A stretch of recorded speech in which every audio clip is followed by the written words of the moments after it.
Duality Check, the podcast where two brothers embark on a journey through the realms of scientific inquiry, the mysteries of the past, and the uncharted frontiers of spirituality. Join us as we explore the wonders of our world and beyond, all while embracing the roles of curious bystanders rather than experts. Together, we'll unravel the tapestry of existence, blending the dichotomies of knowledge and wonder. Get ready to question, ponder, and delve into the dualities that shape our understanding of reality on Duality Check. I'm Drew. And I'm Dean, and welcome to episode number 72. I'm doing that by memory now, yo. That's a... I have it here just in case. But I was going to say, you weren't reading that?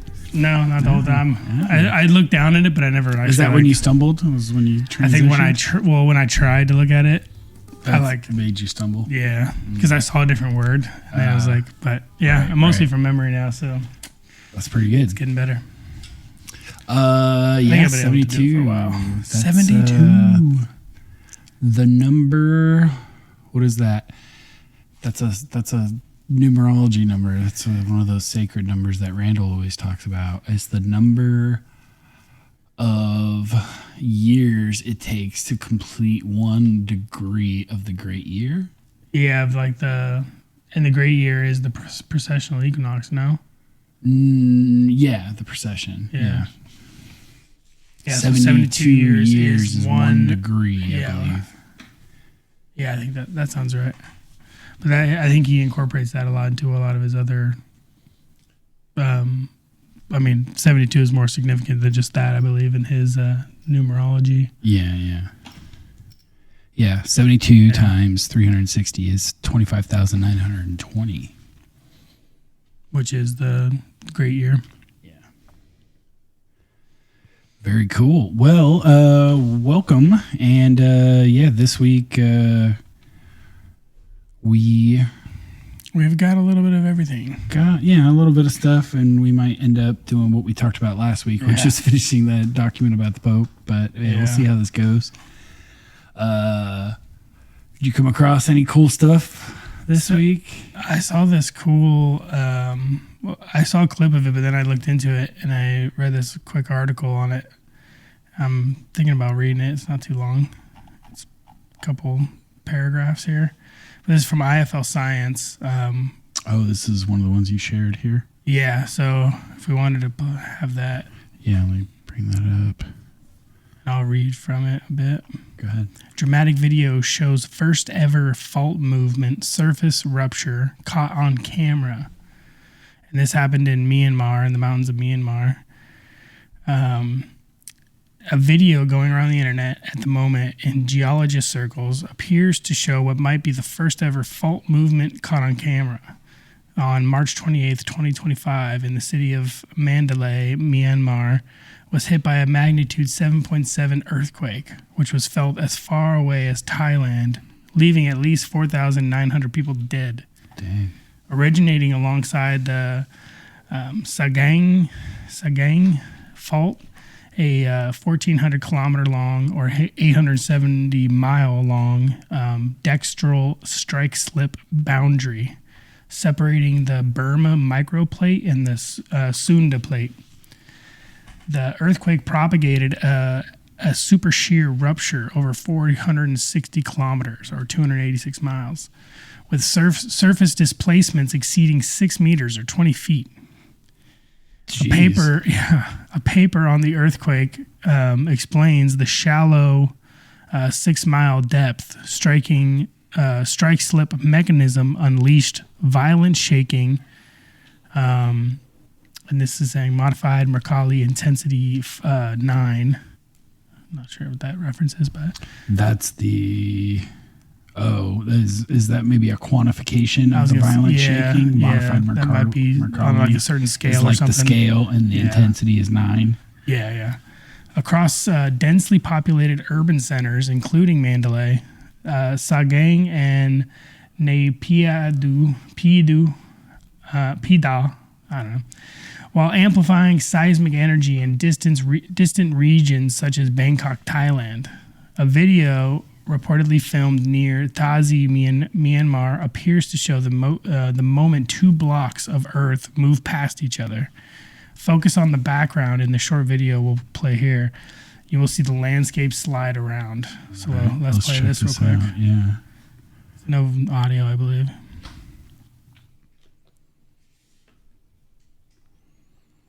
So we're looking at what looks like someone's security surveillance footage Yeah, you see their front of gate, their house.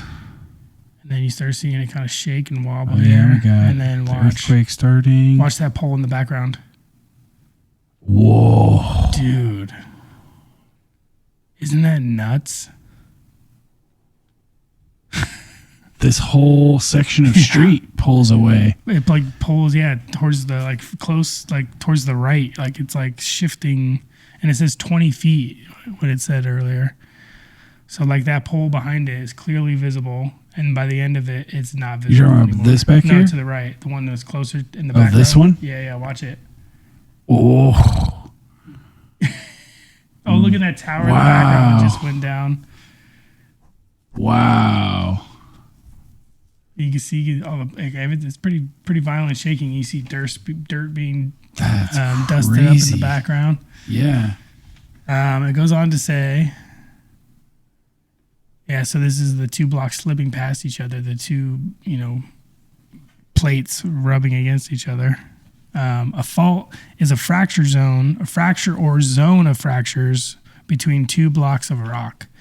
Faults allow the blocks to move relative to each other. This movement may occur rapidly in the form of an earthquake, or may occur slowly in the form of a creep. So the U.S. Geological Survey explains, adding that the San Andreas Fault is an example of a right lateral slip fault. Can you imagine that happening in California, where it's just like, dude. And there's like almost 5,000 people died from this. That's crazy. Yeah, I mean, I'm sure a ton of structures collapsed on people and whatnot. Yeah, and I've seen others where like parts of the earth just open up. Yeah, because this fault's one rock may be a little bit sturdier than another, and it just, as it's ripping across, it's just crumbling underneath. Dude, the sheer power, that is insane, dude, to actually see that. Yeah, I mean, that's the earth moving. Like, we're not talking about like a tonnage. We're talking about the entire weight of that section of earth moving. The amount of power that takes for that to happen, it's just unfathomable. I mean, I rarely feel like the small earthquakes, but a big one. Yeah, we get a lot of small ones here. We get a lot of small ones, yeah. Everyone, like, there's like a bunch of stereotypes that we get as Californians, right? Some of them we play into, like overusing like. Yeah. And some of them... Or what the hell? Yeah. Or what, or was it Hella? That's the one. Yeah, or we go visit our family in the Midwest. And there are a bunch of people that you meet. They'll be like, "Oh, you live in California? Do you surf?" Earthquakes, another one. Or Do you feel earthquakes all the time? Dude, earthquakes. I could never live there. I'm like, dude, I've never even barely ever felt one. Yeah, it's like us going to like the Midwest and like asking about tornadoes and like, hey, have you ever seen a tornado? What's it like living through tornadoes? Yeah. We almost drove into one time. When? Oh, you weren't with us. It was me and Dad and John.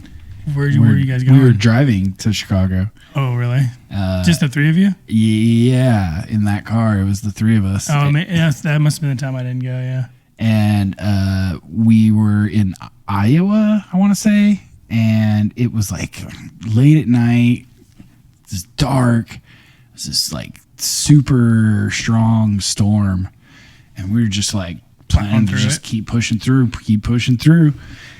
And then it just got so bad and so windy that like even with your windshield wipers on max, you couldn't see more than like 5 feet in front of you, so you couldn't tell. Basically, like right at the hood. Yeah, you really couldn't see a car in front of you, which made it so dangerous because how fast do you go?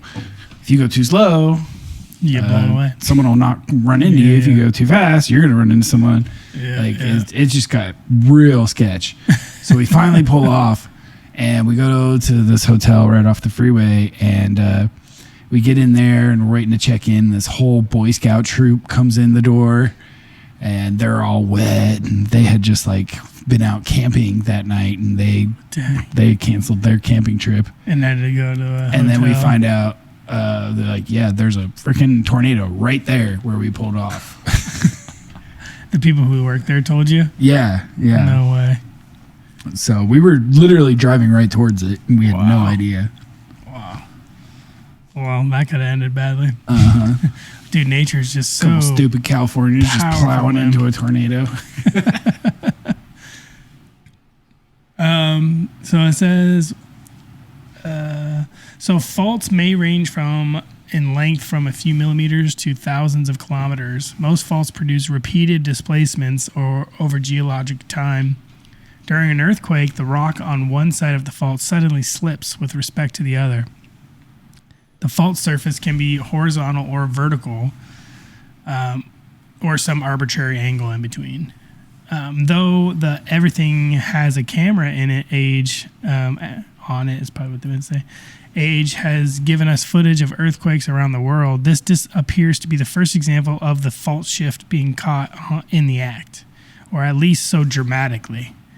The focal mechanism and analysis indicated that the earthquake resulted from the strike-slip faulting at the shallow depth of 6 miles or 10 kilometers, consistent with rupture activity along the Sagang Fault.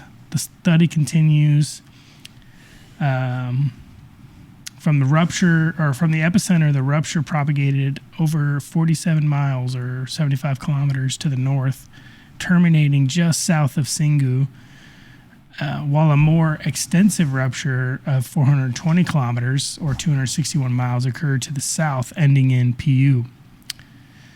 The most significant fault slip exceeded 1 meter or 3 feet. Was concentrated in the section between Singu and Octwin. In contrast, regions beneath the south of Pu experienced less than 1 meter of displacement. Wow, so because they're all, I mean, we're talking about like fracture lines, so like one area and one angle might have more power or force, and it might slip more than another one who might just have like a couple of feet of movement. But the one we saw on the camera was like 20 feet. Well, roughly. Says the most significant slip exceeded a meter. So yeah, somewhere around like 3. I wouldn't say more than probably 6 feet, because otherwise they would have said 2 meters, right? Well, that was concentrated in that certain area. Yeah.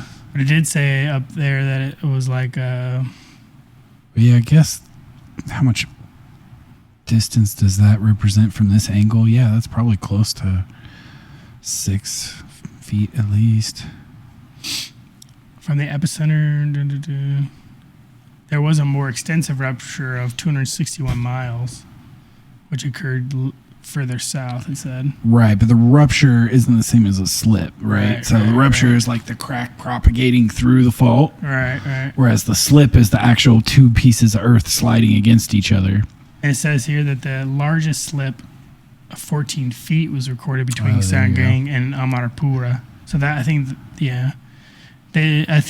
where did they say the video was from? Tazi. So yeah, it's not necessarily right there. Dang. So it's somewhere between 3 feet and 14 feet probably. Yeah. But that's pretty significant shift there. It is. Because you got to think how far that pole is away. Right. Oh my God. That's so nuts. Wow. And it looks like it's like perfectly along that wall outside the gate. I know. Yeah, it's like and it looks like everything just outside that is like shifting.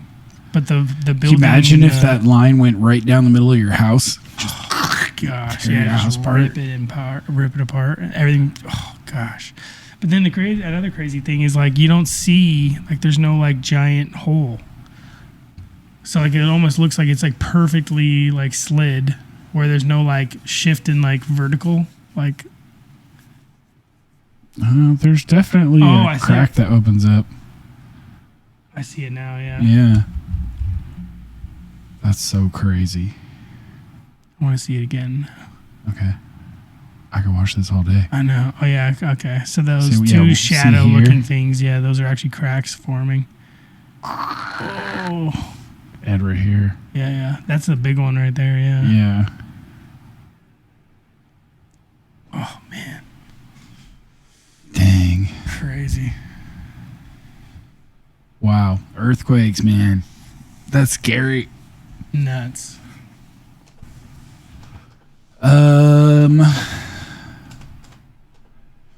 You also brought this.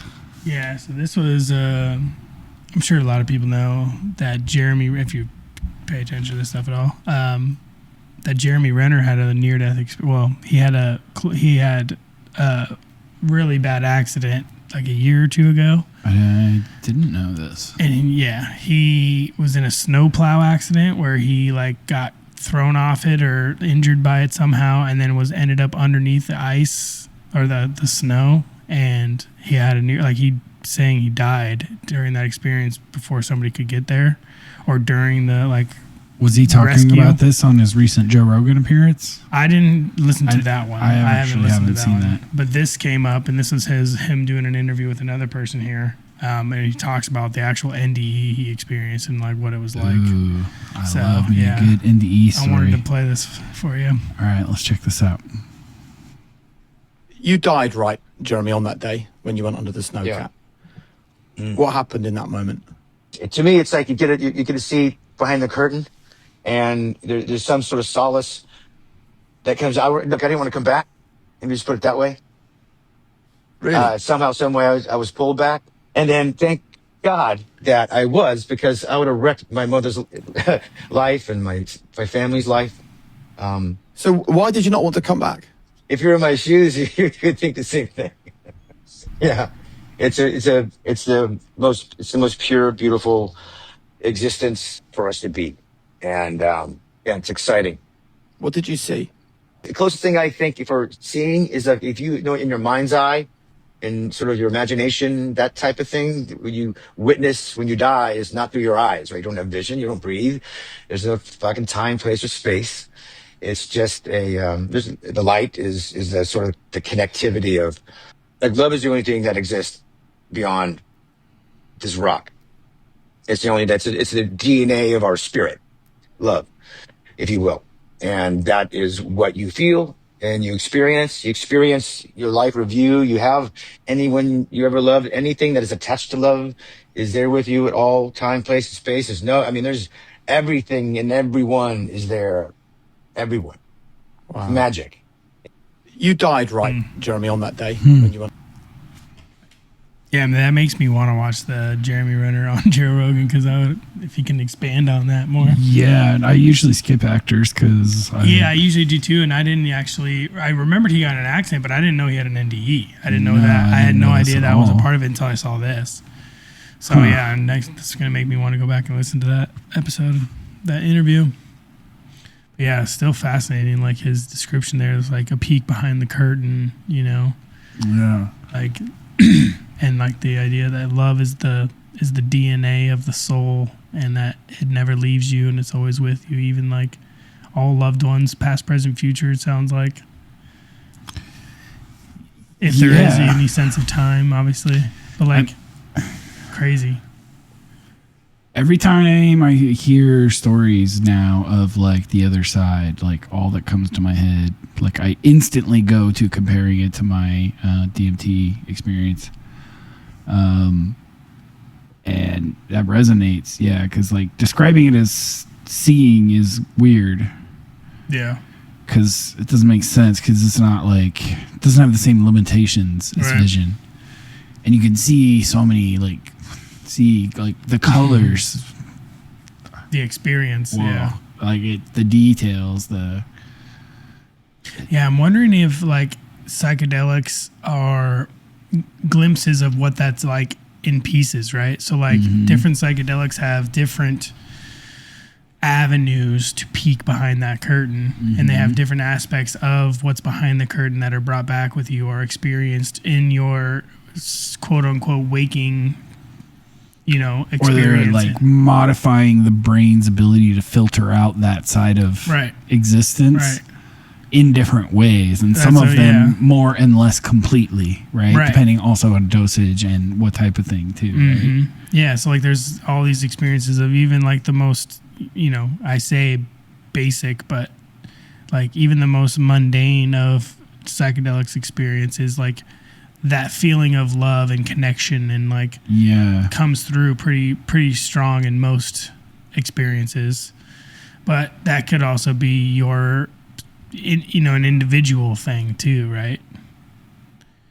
Like we don't, obviously we just don't know, but also we don't know that everybody's experience of the afterlife or that realm or being a soul is the same. Yeah. I would imagine it would be, but I was just at dinner with our parents and with our nephew Chris, who was on here, and I was talking to Dad, and he was telling me, it's so funny, anytime we talk about my DMT experience, his little dad joke about it is to just say a bunch of random letters instead of DMT. Oh, what about you and your DDT, LMG, your LMN, your ADR, your... How about your ABC experience? Your DDT. No. DMV. Your DMV experience? Yeah, it was a long wait. That's what it was. Anyway, so that came up because he had seen something this week, and I'm trying to recall. I'll text him, and we'll come back to it after our break once he tells me what it was. But I forget who he said he saw. Oh, no, yeah, I remember now. He said he was watching this YouTube video this week, and he couldn't send me the link, so I'm going to have to search it. Yeah, that's impossible to get him to send you something like that. Yeah. He's like, what? I don't think he even knows what a YouTube account is, so he probably doesn't have playback history or anything. Yeah. Oh, no. He's just fully like watching ads in between everything. He has no idea that he can... So he said he found this video that was apparently like a recently unearthed or discovered interview with Nikola Tesla. So like not like an actual like audio recording because it's but like an interview. Yeah, written interview. Yeah.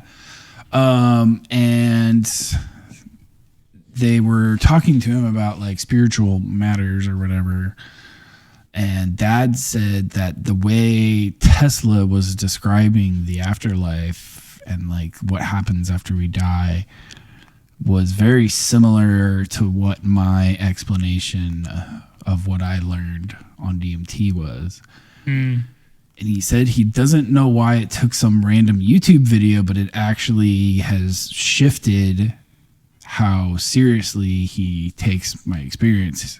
He said, before he saw that, he thought of it more like he thought of like one of his random crazy dreams that he has every night. Yeah. Our dad is a super intense dreamer. Yeah. It's nuts. His dreams are nuts. It's every night. They're super vivid. Anyway, so he just took it more as like a kind of a dream state when I first talked about it all. But then he said after that it kind of shifted him and how he thought about it. And I thought that was interesting. It's interesting how when things line up seemingly out of nowhere, that can do something to the way you take something seriously. And I know it's not like a rigorous way to necessarily build a belief, but... Sure. But it is effective. I don't even necessarily know that I want him believing what I'm saying. It's just... Right. I was just sharing my experience, Right, because even you like have admitted like it's you're not able to fully explain what it is that you're experiencing. So it's not like what you're saying is like to be taken as like gospel of how it actually was and what the actual experience was. I'm not trying to like, start up my own cult based on my DMT visions or anything. I know Dad has kind of been searching for like a... Unless you want to join. $9.99 every month. I think Dad's been kind of looking for like something to like connect the dots from like his I don't know, since like he was in the hospital that one time and like he had those very vivid like experiences that he was the ICU psychosis. Yeah. And since then, he's been like trying to figure out like whether everything is just encoded in the brain and all you are is experiencing a chemical thing, or if there's something actually outside of what we are physically that's guiding or like helping us along, and like, is there a soul? Is there like this afterlife? Is there like the idea of like what is this? What is the nature of it? What's going to happen afterwards? And I see it. I see him going through that.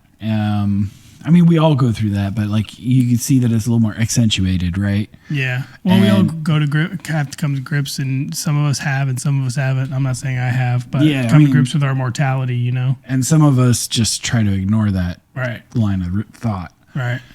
But I think, the intensity of his search has gone up, but also I sense there's like a fear because like the visions he had in the hospital were pretty scary. And so I think for someone who like goes through some stuff like that, like you almost don't want it to be true, because then what does that say, you know? Yeah, sure. There was a really, I don't know about really famous, but there was at least I've had it come up multiple times in my looking at like near-death experiences. And did we even share it on the podcast once, or maybe we just spoke about it? But there was a guy who had a near-death experience, and his was of like hell, and it totally changed his life when he came back from it. And I don't recall if we actually talked about it on the show or not. But I can't remember either. But yeah, he had a near-death experience, and his was not good. And his was, just like the conventional experience of hell, you know? Well, that's what I was kind of getting at with after we listened to the Jeremy Renner's things. Like, do we all experience the same thing, or do we experience the thing that is going to give us the most comfort? Or not even just comfort, but is going to confirm something to us that we have always like this whole idea of mind over matter. Like if our mind can create our reality, or in some way create the experience that we're having, can it not just continue to do, like, not just the mind itself, but like the consciousness, wherever it may lay, you know? Well, it makes me think of Brian Murescu and his coverage of the like Eleusinian mysteries and his pointing out of the saying that they would like to say, which is that if you die before you die, then you won't die when you die. Yeah. And I think we talked a lot about that in the Secret History of the World stuff too. And I think in context of this conversation and my experience and everything, I think what that might maybe really means is that if you can pursue these sort of spiritual and mystical truths while you're still living, then you can start to become acquainted with the other side. Yeah. You can become familiar. You can even start doing some of the preparatory work. Right. Right. And so that when you do finally die, you're not in this state of shock and this state of disorientation. Yeah. That's having to even learn that you are dead, because you don't even know what it's like to be dead, right? Right. So what's it like that during that experience? You might be in denial of being dead because you don't even understand what it could mean to be dead, right? And right. That could be where ghosts come from. That could be what this purgatory experience is about. That could be all sorts of things, right? The souls that were not ready.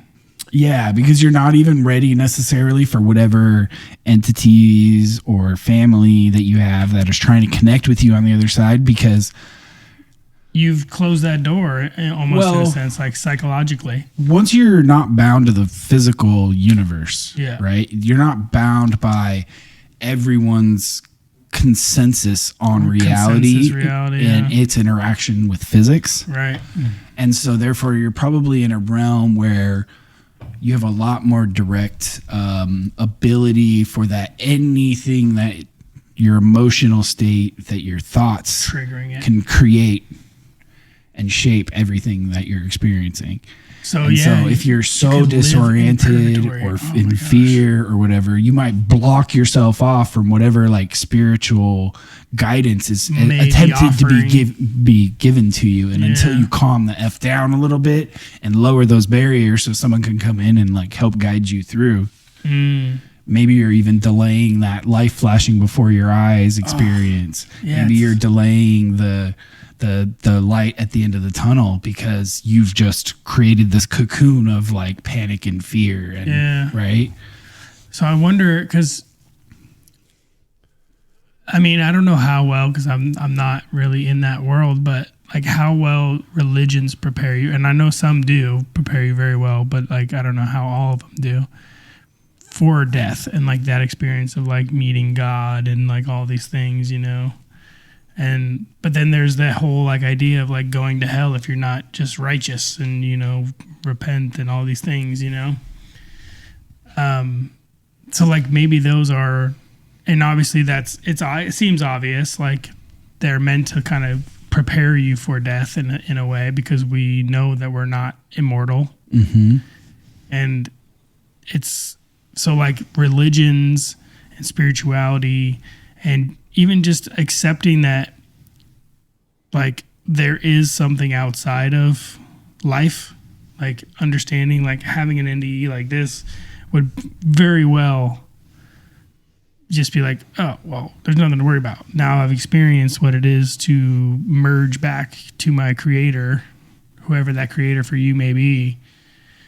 Like, there's nothing to worry about. Like, I can live my life and like the rest of my life in peace, knowing that I have nothing left to fear. Once, you know, death is just the next step. It's not the end of everything. And so but now then when the you know people that who the do death is fear death right. are setting themselves up for the very experience that they are afraid of.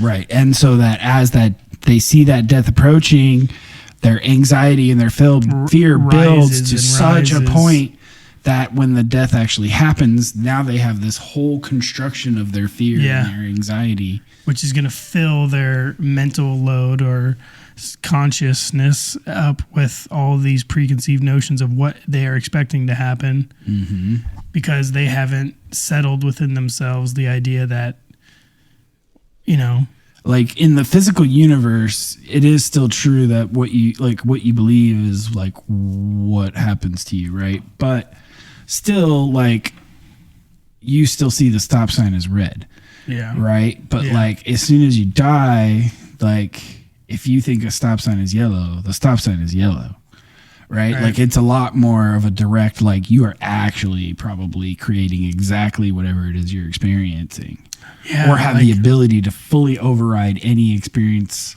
from the outside with a creation from the inside. Ooh, that makes me think of like people with dementia and people who are like really knocking on death's door, you know, physically, like of age, you know, people who are like 80 to 100 years old who, you know, literally any moment, you know, and maybe their dementia or their Alzheimer's or whatever it may be is like, for them, they can like they say all sorts of stuff, and they're experiencing in the way that all you know from their experience is what they say. Yeah. And if they're saying all this outlandish stuff, like they're reacting to something. Like there's some sort of signal coming to their brain that's creating the responses you're getting. Their attachment to their body is maybe slipping, and so therefore the brain's ability to shut out whatever whatever its information filtration job starts to fail. Yeah. So that's the idea. Like the mind is creating the reality always. Yeah. It kind of gives you another glimpse into it. Well, cool. Fascinating. NDE stuff is so fascinating, and like, we need to kind of find some more stories on this. And I'm definitely going to listen to his full interview on Joe Rogan, because if he talks about this a significant amount, it should be good. Totally. Yeah. I brought a couple other things. Well, we're ready for our first break, so let's do that. Sounds good. I will hit the button this time. See y'all in a little bit. Enjoy the music. See you on the other side of the break. Mamma mia. That's gonna stain. Well, that washing machine I put in will fix that. It's automatic, Joe, but it doesn't clean some stuff. Are you using bold automatic in it? No, but the part that I use is for automatic storage setting. It's Mellow beats banging, summer breeze blowing by. Got me thinking about my life and I'm sitting wondering why. But today I don't mind and I don't really care. Cause there's something in the air and it's got me feeling high and I feel good. I can feel a change coming, grinding, working for my money. Cause you know I'm just a country boy. Yeah, M.Born to be exact. And I'm always dropping that, I'm trying to put us on the map. Usually expect the usual, wake up like the Truman Show. But today there's something kinda beautiful, I know. If I work hard enough, whatever I have, everything else will grow. And my grandma told me that back in the days when I was young, I'm not a kid anymore. But some days I sit and wish I was a kid again. Back in the days where I was from, we were living it poor. One day I'll give back and make a difference. Instant classic when I'm rhyming on a jazz beats. Got your mind running when my words in the track meets. I'm so deep, the underground sax scene. Can't figure out if I'm top tier or I'm not here. Well, it's a little bit of both. Keep it low pro, but I'm postal when I push the envelope. Delivery is free like the bars are open. I don't touch the paper anymore, I take mental notes. Fresh off the boat like I'm Eddie Wong. Probably said it wrong, but never mind, let's set it off. I mean, let's get it on. I mean, let's bet it all before we fall asleep. But for now, just breathe. Hey, what? Just breathe, homie. Yeah. Hello, hello, good morning Sacramento. Woke up to instrumentals from the night before I met you. I should've never left you, but I had to from the get-go. But I came back to say that I never really let go. I cater served them with the first course, elevated from the first floor. We surfaced on a surfboard, reverse regurgitated medications from my homies, just patiently waiting on my return from me to make more. And this is here is what I'm made for. Sacrifice and slave for. The OGs told me take yours. And I'll be honest, I've been honest. It's the problem, sure reconnaissance. Can find me in my conferences. Common sense, got the sense. I've been sick anonymous. I slept in my accomplishments. Consider this the consequence. Now call it real or call it dope. Call it consciousness. I call it how I see it, even if you feel the opposite. Yeah, you're now rocking with the best kept. Rocking till I'm breathless. Mobbing by myself, yes. I overstand, so I tend to stress. I know you now, homie, don't forget. Just breathe. Hey. Yeah, just breathe, homie.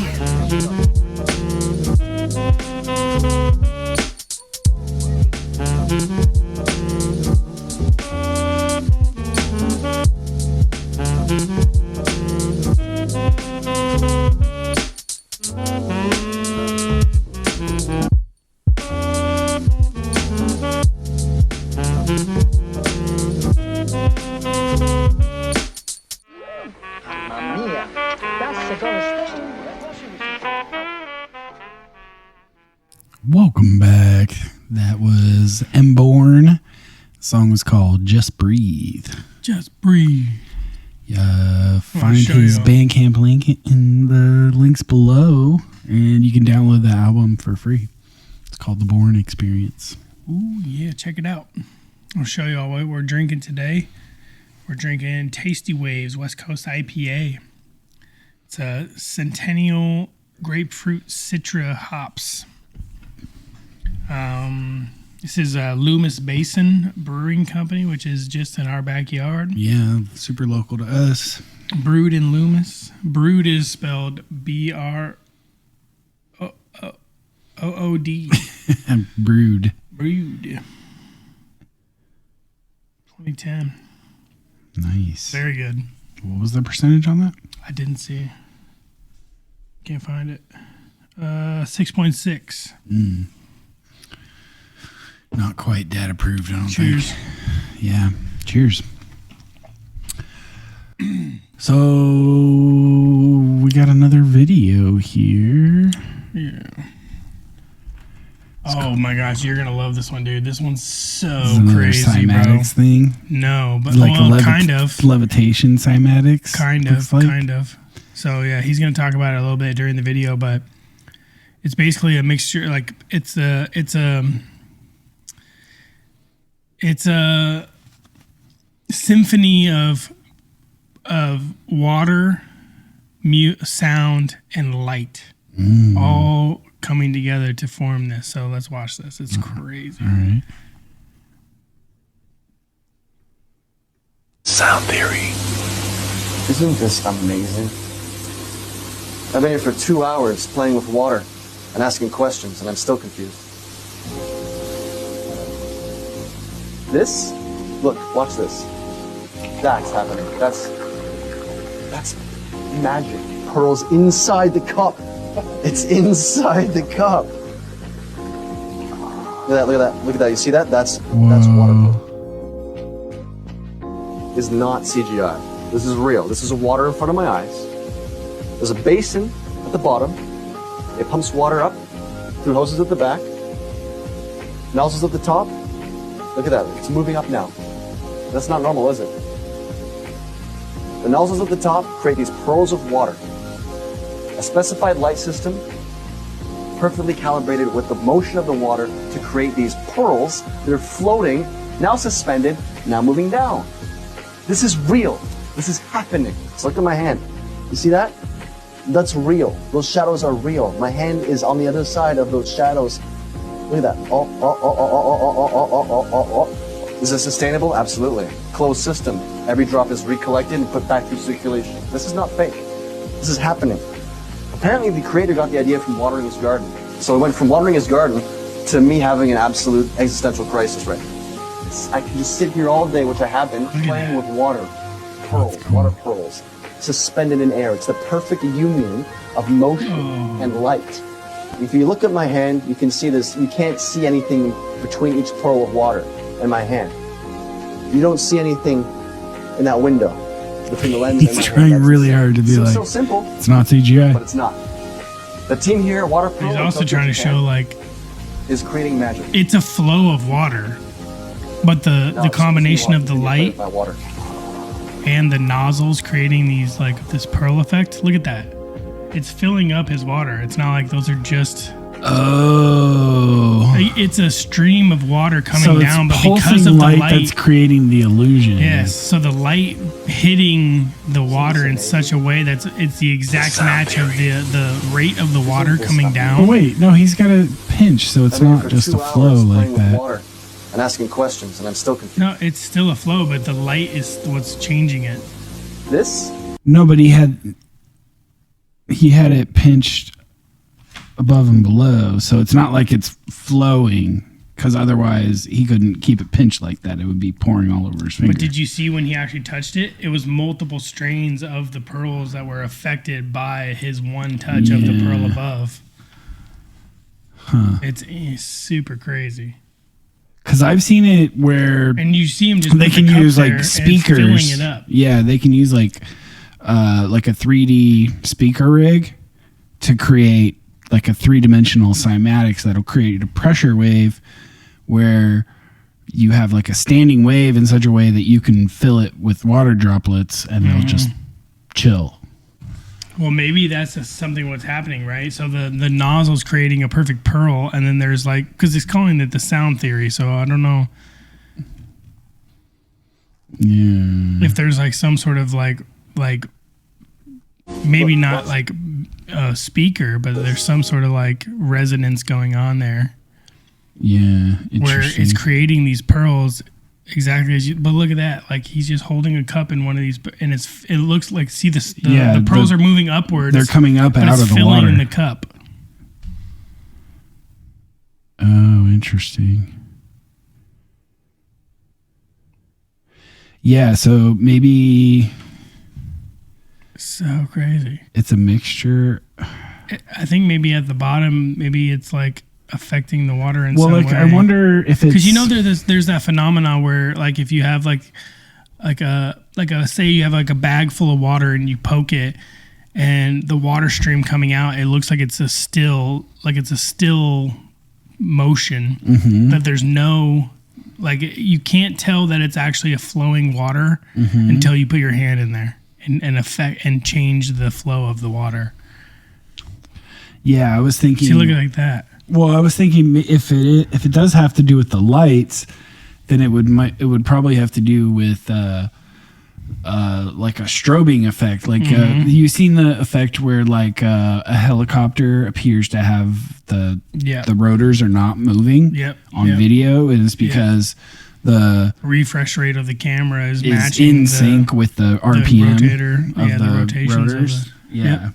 It's all having to do with like the frequency and the hertz, you know. Right. So it could be like they're using water droplets and like the fall rate in coordination with like strobing light and the camera getting its refresh rate right to make it look this way. But then you couldn't do the things like putting your finger above and below a droplet. Yeah, I want to see that part again. But yeah, this looks like it's a stream going down into his cup that's filling it, right? But at the same time, it looks to the camera as if those beads of water are moving upwards and not downwards. Right, but that could be an effect of strobing. But then what is this? You know? And you see the shadow above and below, yeah. Yeah. Huh. This is cool. I want to see that in person. Yeah. Comments. What do we got here? People need to stop with the misleading bullshit. Suspended in the air, moving up, bunch of crap. The water is flowing from the top, being collected in the bottom and pumped back up. It only appears to be suspended because of the timing light. Yeah. But that doesn't make sense if his fingers are being held there. And you don't see the water splashing off. Yeah.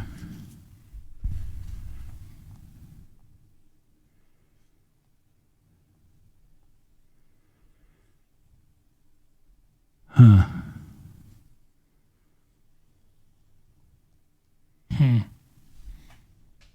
Yeah. I mean, but you could be using sound to slow the fall. well, to affect the rate of the fall, maybe. Yeah. Yeah. So maybe that backboard or whatever it is like emanating some sort of frequency. Yeah. That is maybe untangible, like you can't hear it or feel it, but it's happening. It's some sort of reverberation that's happening that's affecting the water. And then you have the strobe effect, which makes it so you can change the flow, the look of the flow. And but if you set the frequency correctly, you can actually bring the droplets to a stop, which hence the ability to throw your finger in there. Right. Yeah, and so this is a cut of a bunch of different settings of it. And so some of the settings are where it's flowing, but the light is making it look like it's flowing up. But then he puts his cup there, and you see that his cup is filling to show that it actually is flowing down. So crazy. I would love to experience that in real life. Yeah, that's This is cool. in Japan, apparently. The water pearl, Japan, yeah. So it says it's using sound frequencies and water. If you go to the see more at the bottom there. Yeah, that's what I'm on. Right here. Okay. Water Pearl, Japan. Groundbreaking fusion of sound frequencies and water technology by harnessing precision-engineered ultrasonic waves. This innovation transforms H2O into crystalline pearl clusters, optimizing molecular structure for enhancing absorption, energy, and purity. Cool. Wow. Cool. Yeah, that's Did we have so a message on here? No, that's just... Oh, wait, we got something. Did we? From Chris? our nephew. We have to see. Oh, yeah. Oh, yeah. Dude, these freaking Star Wars freaking speeder bikes. Dude, this thing is sick. Have you seen the video of it? So cool, yeah, I've seen it. It's probably here. Yep. Dude. That's sick. Would you ride one? Oh, hell yeah. How wobbly do you think it is? Absolutely. Do you think it's stable? Oh, I know. I guarantee it's wobbly as hell. Do you think you can just I bet you this guy's been tilt a practicing little for too so far long. to the left and just dip totally? I think so, yeah. I'd be down, though. 0 propellers. Whoa. So it's using some sort of like jet air propulsion from the bottom, though. Yeah. Like it's clearly affecting the environment around it. It's not like it's like some anti-gravity technology. Yeah, the video I saw from the company, you can see the trees just blowing around. He was like flying above like a beach area and you could see like the sand. Yeah, Yeah, I mean, even just right there, you're seeing Yeah. all these little bushes. Yeah. Don't stand below it. No, that will F you up. So cool, though. I but guarantee that person's probably been test driving that thing for months. Yeah. Trying to perfect his balance on it. He's like a test pilot. Looks like he's not wearing much more than a helmet, though, which is surprising. Yeah, I mean, That would be so cool, though. Like, instead of going like on an ATV or snowmobile ride, going on something like that. I wonder what kind of distance it can get. Yeah, like how far you can go with it. Yeah, like, because I doubt It's running on air. Like, all you have to worry about is like... Well, yeah, but like what's the fuel source what's the for motor? moving the It's air? probably still... It's probably Gotta like be some sort of motor. like super jet fuel or something. It's You think jet fuel? Yeah, because it's the highest like energy density. Yeah, I guess so. It's definitely not like electric or anything because that's just too much power. You couldn't get that much battery. Does it say anything about it there? Jet propulsion, yeah. Yeah, it's jet propulsion. Sci-fi aesthetics with real-world engineering. So it's using proprietary stabilization. That's where that system. like arm coming out the front is probably. It's got like a bunch of sensors on it probably. Yeah. That's cool. That is cool. Thanks for sending that, Chris. All right, what does Randall got for us here? He's gonna yell at us about asteroids. Ooh, heck yeah. All right, let's check it out. Just missed us last June. Just missed us by a whisker. And we're sitting here, you see, completely oblivious that almost every month, every couple of months, it's like the cosmos is going, hey, you, hey, here's another shot across the bow. How many is it going to take before you guys, look upwards? I am afraid what's going to happen is we're going to have an impact. Listen, I'd settle for one. I think if we had an impact the size of Tunguska, that would be enough. That's what just missed us. Yeah. He got fired up about it. Unless it happens in such a sparsely populated area like Tunguska. Right. And then... Which is very hard to find. Well, it's not very hard to find, but it's still, like, you might be hitting some people nowadays. Like, Tunguska happened in, like, the 1800s. 1908. Yeah, early 1900s. Like, yeah.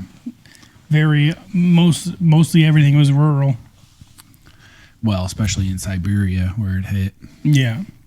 Imagine that happening in most places of the United States.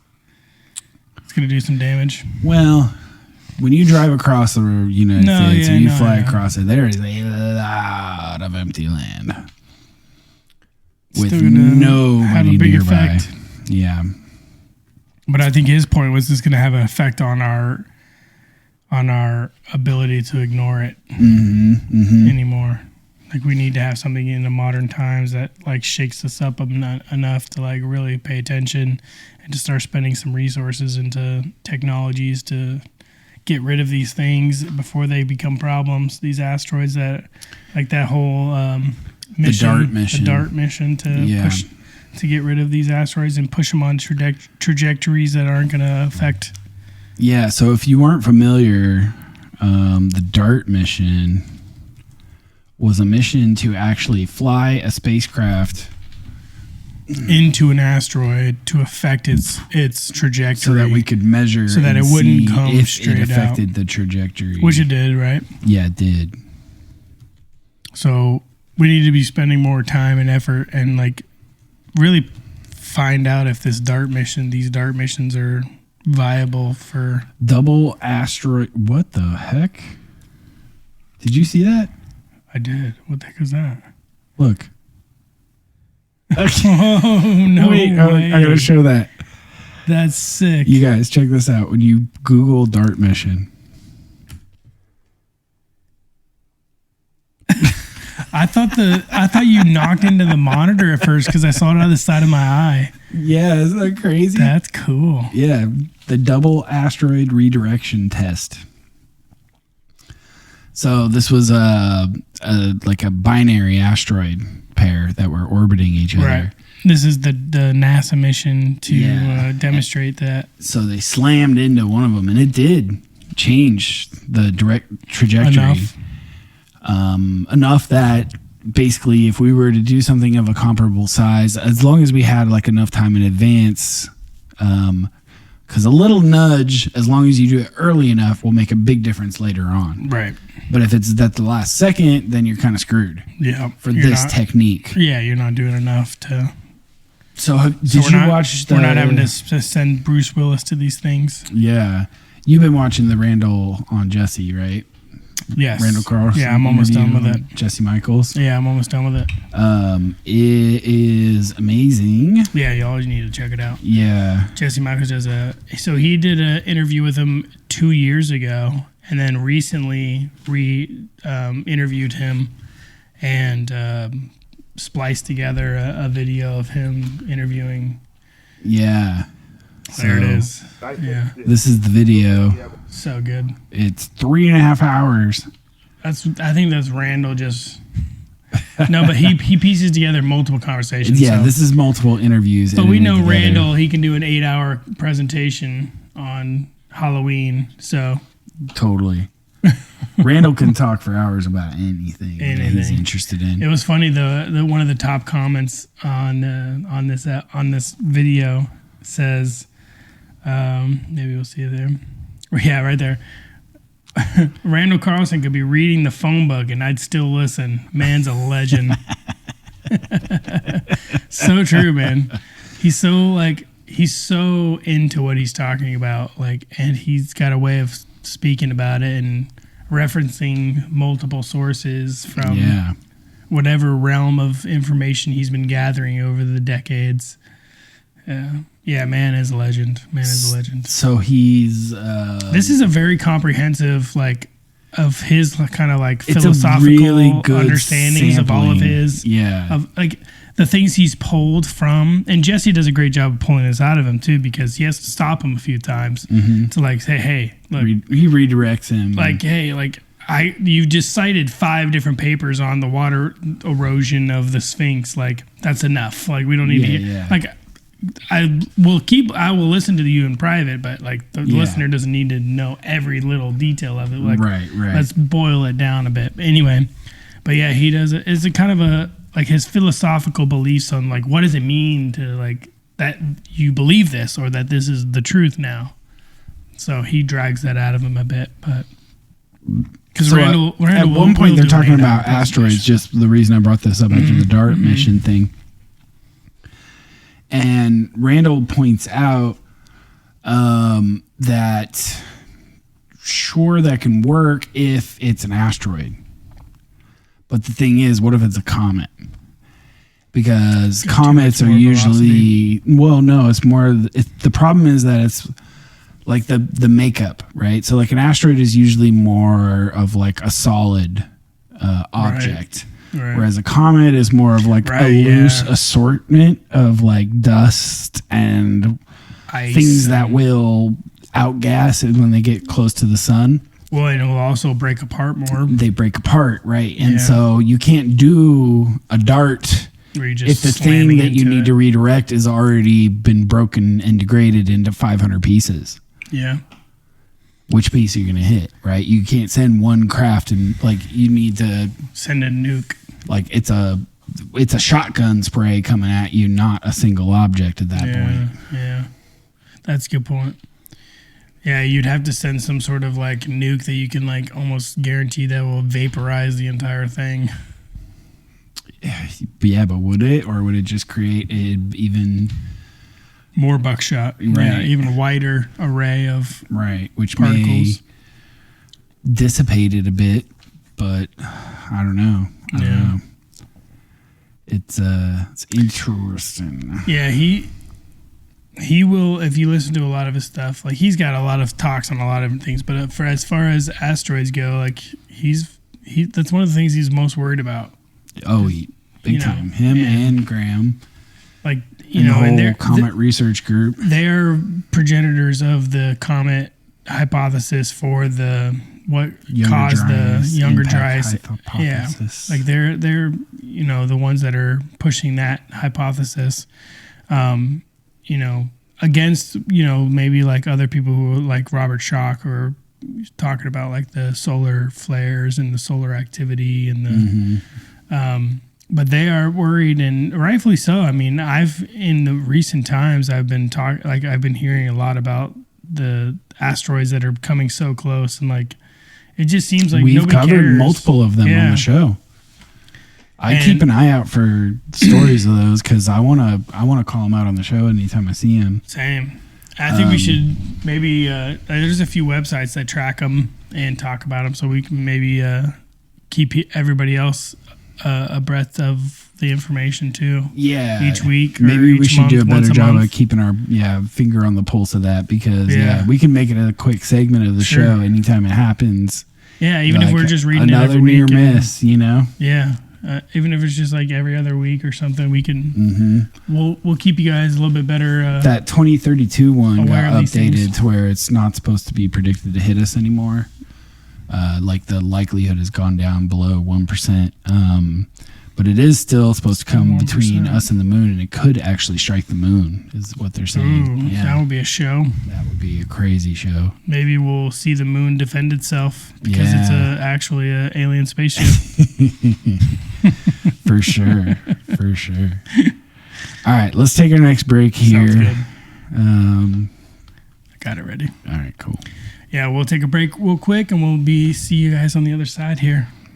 Enjoy this song by Stevie Nader, I believe. I think Stevie Nader, the third one. This is going to be a TJ track. Whoever it is, enjoy.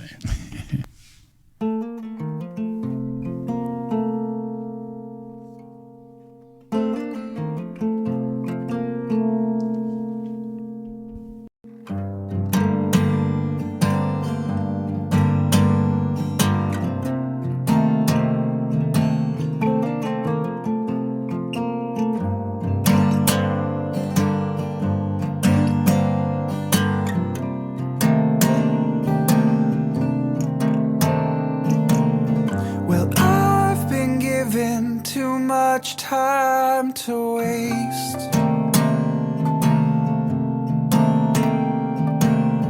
and I have stolen too many times for me to change my ways. I have wasted too much time. I feel the difference. On the inside, I see your colors coming. Well, your ears are trying to hunt me down. I've rinsed the rest of my body.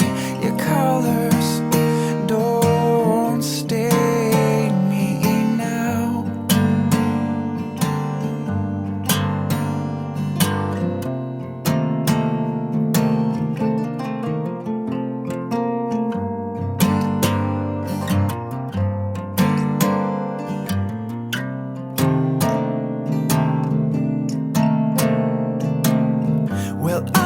Spectator of things passing by.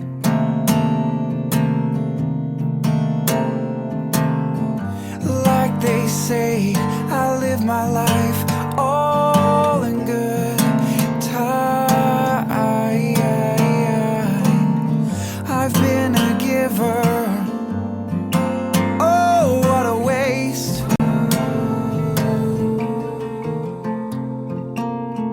Like an old lover, I've been living my days all in bad taste. Well, I see your colors coming. Well, your ears are trying to hunt me down. I've rinsed the rest of my body. Your colors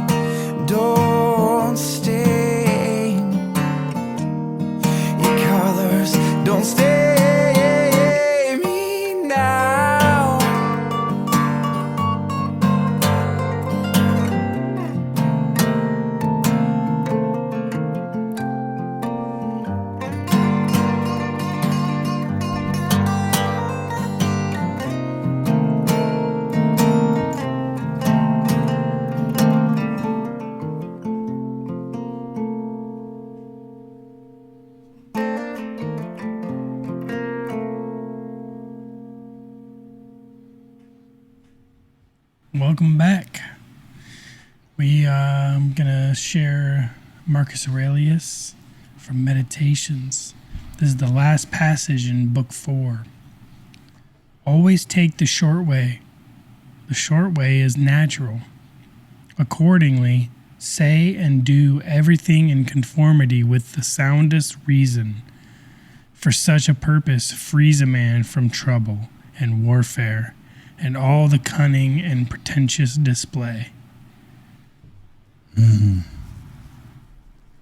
So basically, do what comes natural, do what comes easy, in the sense of maybe thought and like, or maybe your pursuits. yeah, like what it is that you're wanting to do. Yeah. Do what comes easy and natural, and don't try to force things, because the easy and natural, like your passions and the things that you're most, they're trying to guide naturally you. guided to want to do, are much more in line with yourself. Oh, real quick, sorry. Where you going? Oh. All right, so let's see what our tarot card is for the week. Ooh, we got an upside down pole this time. Oh, I've been waiting for one of these. Yeah. This is the Six of Swords. Okay. Why don't you have a look? So we've got the Six of Swords. I think have we not gotten this one before? But it was upside down, obviously. I think we've gotten the Six of Swords before.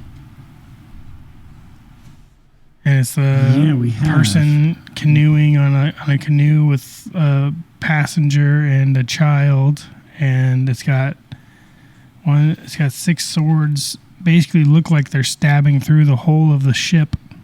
Mm-hmm.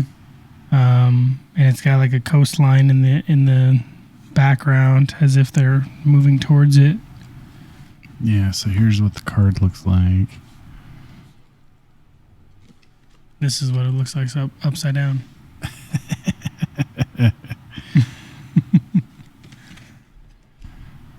Yeah, interesting. So we were over at our sister's house over the weekend, and she told me about this book. Did you get one, or do you have her still? No, I got one. Oh, did you? Yeah. So here, so you can see the ultimate guide to the Rider-Waite Tarot. I guess my thing is flipped. Huh. The Ultimate Guide to Rider-Waite Tarot by Johannes Fiebig and Evelyn Berger. So this thing is super cool. Here, let me pull it up for you guys.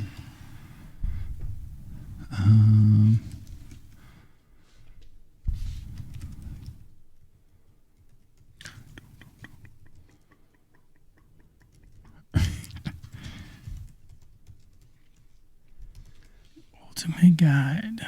Yeah, so from what I remember from looking at hers, it was just like basically the web version, where it shows you all the different positions and well, it's more than that too, because it gives you like a symbolic breakdown. Oh yeah, that's right.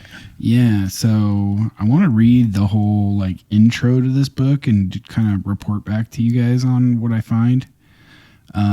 But here's like examples.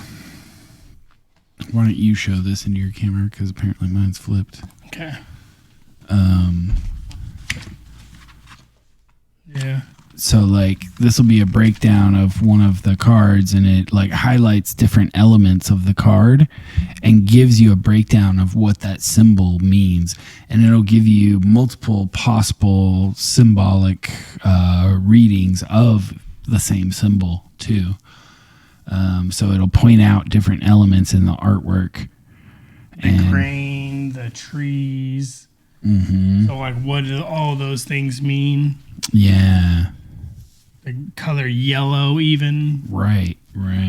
Yeah. Like what do those things have to do with the overall depiction in the card? Yeah. Yeah. So here, let me find the card we just pulled, or if you want to do that while I read the entry on here. Is you reading it off the web there? Yeah. Discover everything you ever wanted to know about the world's most popular tarot deck. The Ultimate Guide to the Rider-Waite Tarot details the 10 most important symbols on each and every card in the deck, complete with hundreds of illustrations for easy use. In addition to an explanation of the symbols, each card is given a brief interpretation by topic: primary meaning, prognosis or tendency, spiritual meaning, love and relationship meaning, daily meaning, success and happiness meaning.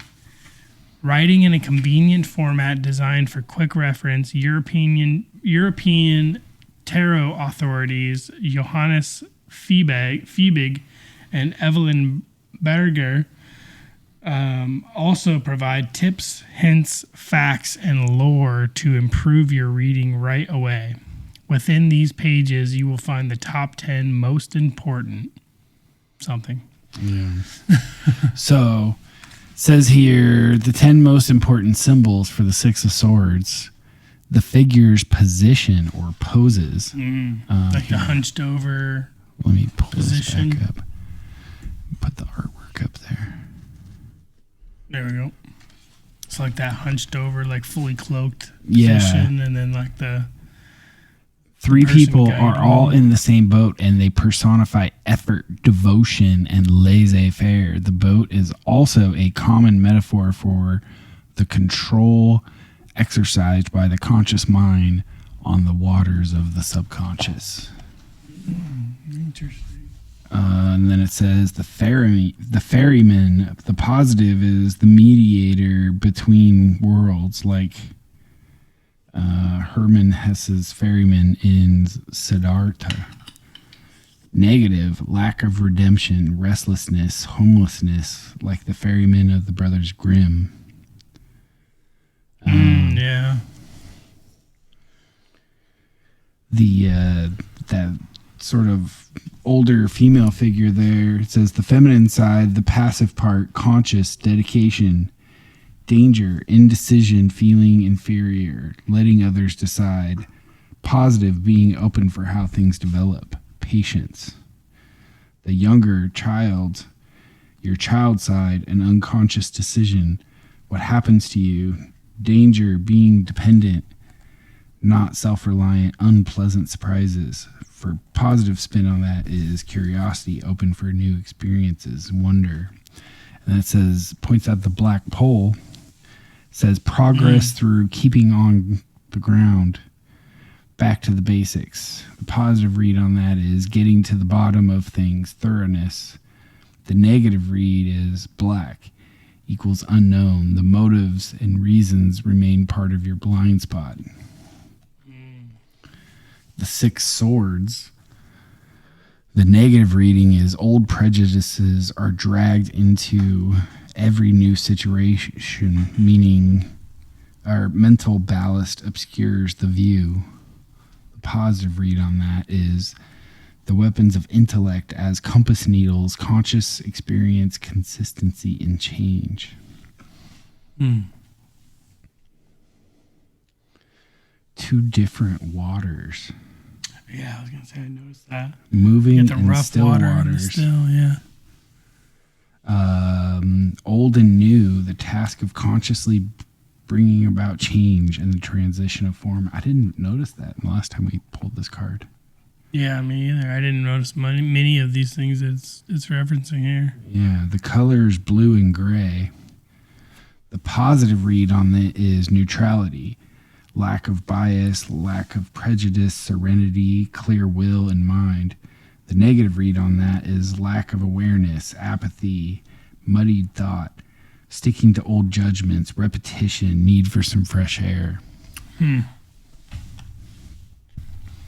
So let's see what the tarot.com says for the reversed meaning of this. When the Six Swords is reversed, the Six of Swords is reversed, you are not using your rational, scientific, systematic, logical mind to its fullest potential. As a result, you are compromising your objectivity and limiting your perception of possibilities in this situation. Make an effort to regain objectivity and confirm your original goals. Try moderating your emotions while increasing mental discipline and focus.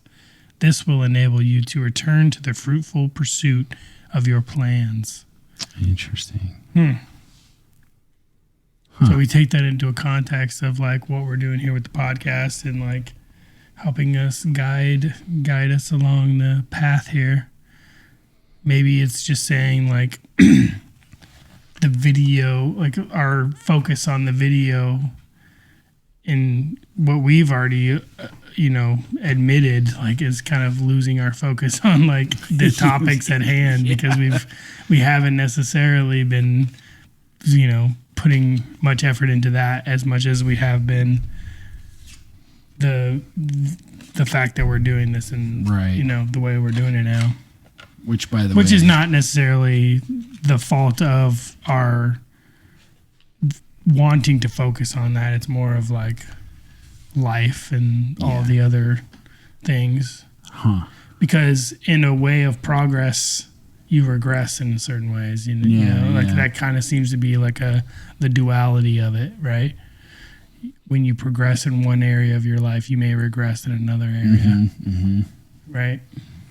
Luckily, we don't have to design this video podcast every week. So exactly, yeah. So what I really want to do for next week is watch the 3-part Immaculate Constellation video and prepare a bunch of snippets and have a whole conversation about that. Ooh, that sounds good to me. So now that we're pretty much... I got a bunch more. You're talking about the new whistleblower, yeah. I really want to go over that. So yeah, no, that's a good idea. I definitely want to go over and talk to you about it because there's a lot in my mind, but I want to put it up against the test. Yeah, I actually tweeted the last line of that. Here. Oh, did you? Let me see if I can. Can I pull Twitter that up? Yeah, maybe not. Show it. Let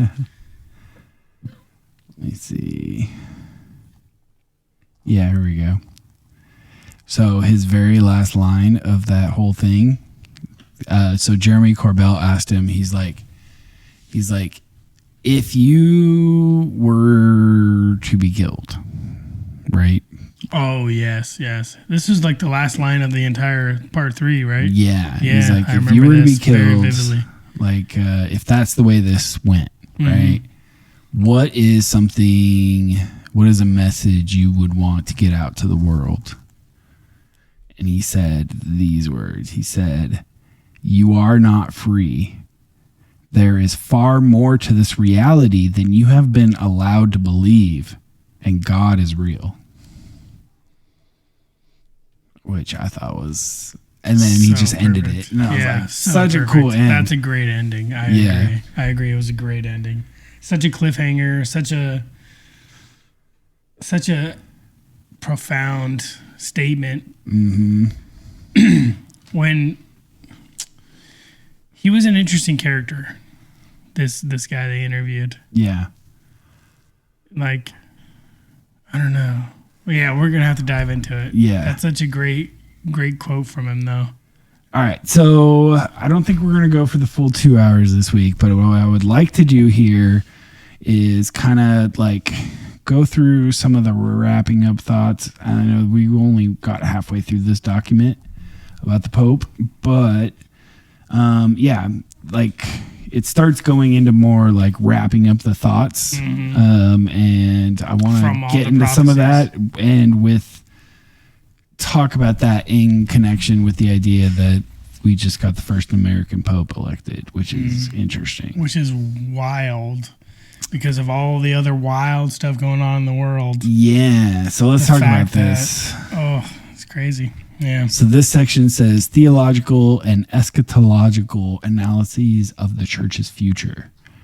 Beyond mystical visions, the future of the church after the pontificate of Pope Francis is a subject of serious theological, sociological, and Vaticanist analysis. These experts avoid prophetic imagery, instead attempting to forecast future developments based on historical trends, church teaching, and biblical promises. The more conservative forecasts focus on how the church will navigate its current crises involving faith, synodality, and globalization over the coming decades. From a Catholic eschatological perspective, we know that the church can... What does that word mean? Eschatological? Yeah. Search it. Relating to death, judgment, and the final destiny of the soul. So the prophecies, yeah. Okay. From the Catholic eschatological perspective, we know that the church continually advances toward a fulfillment of God's plan. It's so arrogant. Yeah, it is, yeah. But this journey will not be a triumphant march free of suffering. The Catechism of Catholic Church teaches clearly, before Christ's second coming, the church must pass through a final trial that will shake the faith of many believers in the form of a religious deception, offering men an apparent solution to their problems at the price of apostasy from the truth. Apparent solution to their problems at the price of apostasy from the truth. So a lie that will solve their... Apostasy meaning making you veer from your faith by choice, right? So they're offering a solution to... An apparent solution to your problem. An apparent solution that's going to... removes you from that removes you from the faith. And that's the test. Yeah. Okay. A lot of themes of suffering still. The greatest deception will be the appearance of the Antichrist, a false Messiah who will seek to usurp God's place and deceive humanity. Thus, Catholic theology expects a great crisis of faith, a final apostasy before the end times. However, the Catechism also emphasizes that before the end there will also be no earthly political triumph of the Church. Instead, the Church will follow her Lord in his Passover, his passion and resurrection, culminating in victory through God alone at Christ's return. In other words, Catholic theology dismisses visions of either earthly glory or total annihilation for the Church. She will be purified through trials, but endure until the end through divine protection. There's more of that arrogance. Yeah. So it says here, what happens after Pope Francis? As the pontificate of Francis draws to a close, several pressing questions arise. Will the next pope continue Francis's pastoral vision or mark a significant shift? Will the church experience greater unity or deeper division? Some observers suggest that the upcoming conclave could become a critical turning point. Although a majority of current cardinals have been appointed by Francis, a strong minority remains that favors a return to more traditional discipline. Some commentators even speculate about the possibility of a schism. For example, if an African cardinal with highly conservative views were elected, a certain liberal sectors in Germany or Western Europe might refuse to accept his decisions. Conversely, if a progressive pope embracing doctrinal change were chosen, some traditionalists might denounce him as a heretic. Interesting. The church strives to avert such extreme scenarios through dialogue and unity in the Holy Spirit. Pope Francis himself has said he is not afraid of a schism, but prays that it will not happen, acknowledging the delicate balance he must maintain. Regardless of the next pope's identity, the church faces undeniable challenges: rapid secularization, moral relativism, declining mass attendance, and vocations in the West. Scandals involving abuse and financial mismanagement.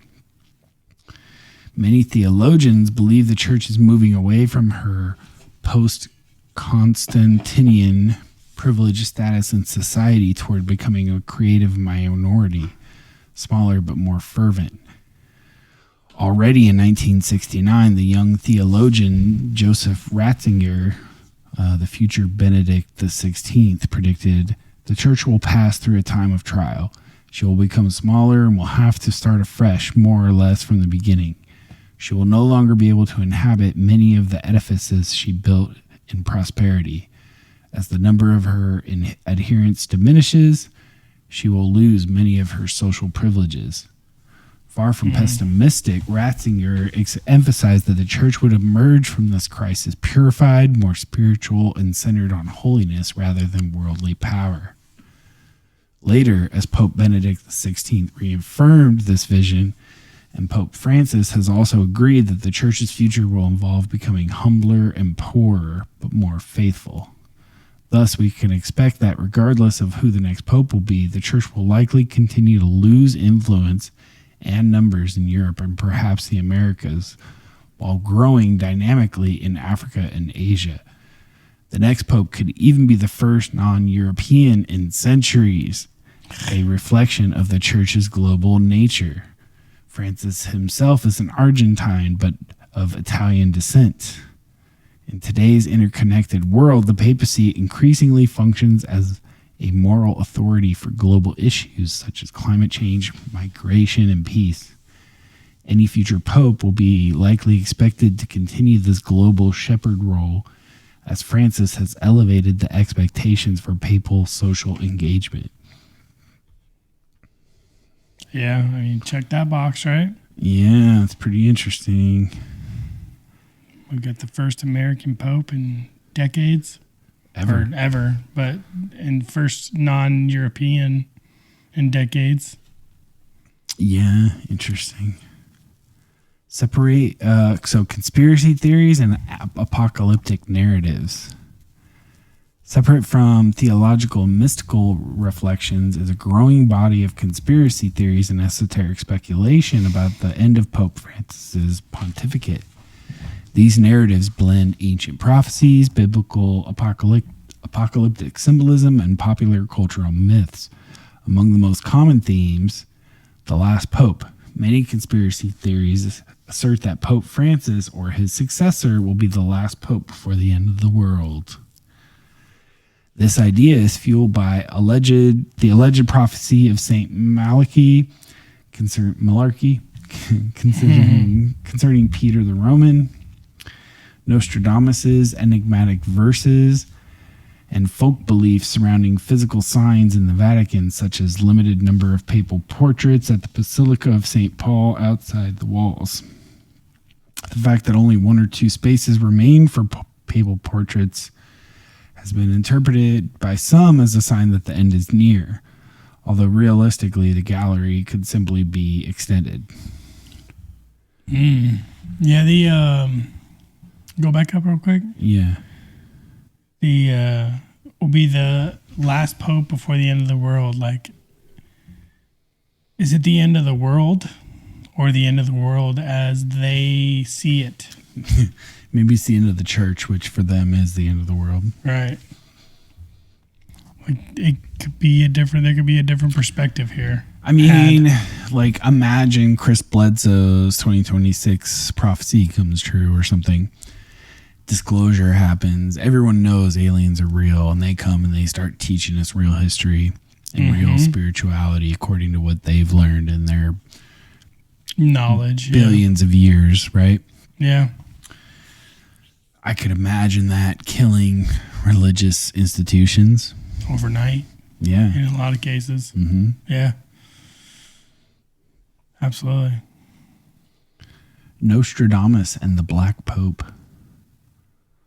Nostradamus's writings are frequently cited whenever a papal transition looms. According to some interpretation, he predicted the death of an old pope around 2025, the rise of a successor who would weaken his throne, a young, dark-skinned pope emerging, sparking enormous turmoil.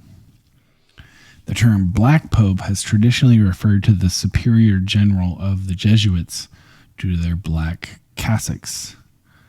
Since Francis is the first Jesuit pope, some speculate that Nostradamus' warning already applies.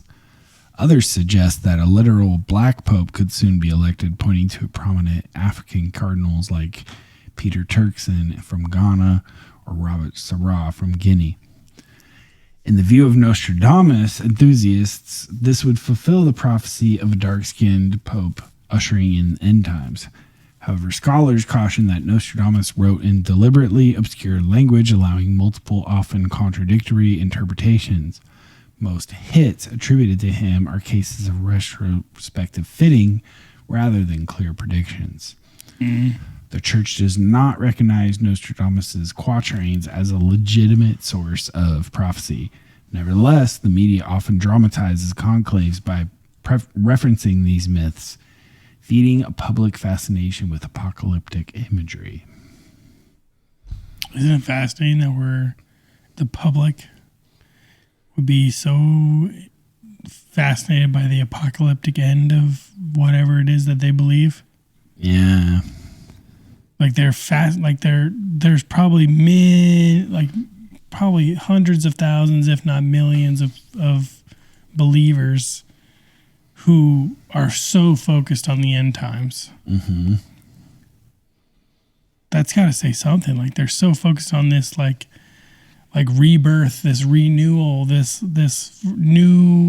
change, whatever that might bring. There's something about that in human nature. Like, you remember the whole 2012 fervor. Yeah. Like I remember how, or even Y2K and like all these like things that were supposed to bring about the end times, you know? Yeah. Like it just fascinates people because they're just so like, I mean, in general, we feel invincible. Like for the most part, humanity feels like we are just never going to die. We act as if we're never going to die, you know, as if there's no end time coming. But there's a real fascination for the prophecies and the eventual downfall. Like we have evidence of other creatures on Earth having met their downfall. So we understand that this is a reality. We've seen multiple species go extinct in our time. Yeah. Like the dinosaurs and like all these like things that was before our time. I mean, obviously, like the dodo bird and stuff. But yeah. Yeah, no, I mean, not within our lifetimes. I'm just saying we have evidence of other things that dominated the earth being wiped out, and we have this fascination by it. I just think that's it's interesting. Yeah, especially in context of this. So let's skip forward to the end here. I want to see how this document ties up and see what we have to say about it, and then we'll probably wrap there. All right. Final reflections, what lies ahead for the church. As we can see, the spectrum of prophecies and theories about the church's fate after Pope Francis is broad, from approved revelations calling for conversation and prayer, those through saints' warnings of trials and purification, to controversial visions predicting apostasy or collapse. Traditional Catholic prophecies, such as those from Fatima, Akita, St. John Bosco, generally agree on one point. The church will face severe suffering but will ultimately triumph, either through a period of peace on earth, the triumph of the Immaculate Heart, or through her final glorification in heaven. Modern private revelations continue these themes, sometimes with a tone of deep loyalty to the papacy, as in Medjugorje. Good job. And sometimes with open rebellion, as in the case of Mary Divine Mercy. Theologians ground these apocalyptic expectations in a sober reading of the church doctrine. The church will undergo trials. She will be purified, but she will endure until the end of time. Meanwhile, conspiracy theories paint much darker scenarios, often based on dubious sources or theological misunderstanding. There is no doubt that our times are marked by profound crises and upheaval. Pope Francis himself embodies this era of transition. Some view him as a reformer leading the church to the peripheries. Why does that look weird? It's just the angle of the world. Curved. It is. Others see him as a harbinger of confusion. Private prophecies help us recognize that such tensions were foretold. Akita predicted bishop against bishop. Emmerich spoke of 2 camps within the church. Yet nearly all prophecies end with hope. A faithful remnant will survive. Christ will ultimately triumph. As Our Lady assured at Fatima, in the end, my immaculate heart will triumph. What exactly will happen after Pope Francis's death? We will find out soon enough. Perhaps the next conclave will elect an African or Asian pope fulfilling long-held dreams of the global south and possibly confirming some ancient prophecies, Malachi, Nostradamus. Malarkey. I was kidding. Or perhaps the Pope's greatest challenge will be preserving unity in a deeply divided church, fulfilling the mission of Peter in its deepest sense, strengthening the brethren. Whatever the future holds, Catholics can face it with confidence, trusting that Christ remains with his church until the end of the age. All right. Interesting. Yeah. I mean, the whole idea of like them electing an African or an Asian as part of like some long-held like prophecy that they've been like sitting on. Yeah, I think if that's based on like more of the like Black Pope non-European of Nostradamus, like I feel like if you're using the term Black Pope as more of a metaphor, yeah, it's like the black sheep. Country has a blacker record than America right now? And so to have the first American Pope coming from the blackest country, maybe, I don't know. The blackest or darkest. Right, that's what I mean. Yeah. That's a fascinating way to think about it, yeah. Yeah. Alignment. What do you guys think? Yeah, please write in. Let us know what you're thinking about all this. Is the American Pope the Black Pope? Is it Nostradamus, right? Is it a heretic?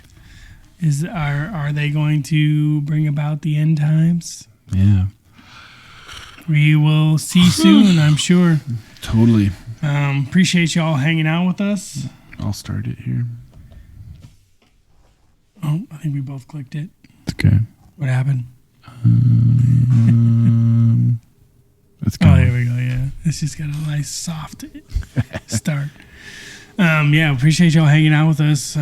If you guys are watching us on YouTube or Rumble, that's where you're gonna find. If you're watching us on there, then you know you're gonna find all the video and all of our links and all the everything that we're referencing is gonna be inside there. But if you're listening to us on any of the podcast platforms like Apple Podcasts or Spotify or anything like that, and you want to find our video content, check us out on YouTube or Rumble. We've got the video podcast up and running now, so we are hoping to get some more interaction on that. Like, subscribe, comment, interact with us. We want to hear your thoughts on the Pope and the asteroids and the comments, and we want to know what you guys think about all this stuff. Like, subscribe, comment. Again, you guys can rate us and review us on Apple Podcasts. You can leave a review on Apple Podcasts. And you can also comment on episodes on Spotify. And you can review episodes. I don't know if you can review the whole show on Spotify. But individual episodes you can review. Yeah. And it'd be all helpful for getting our name out there. You can also find each episode has a post on our website, as you can see here, and I leave description and all the links and videos that we talk about for every episode here.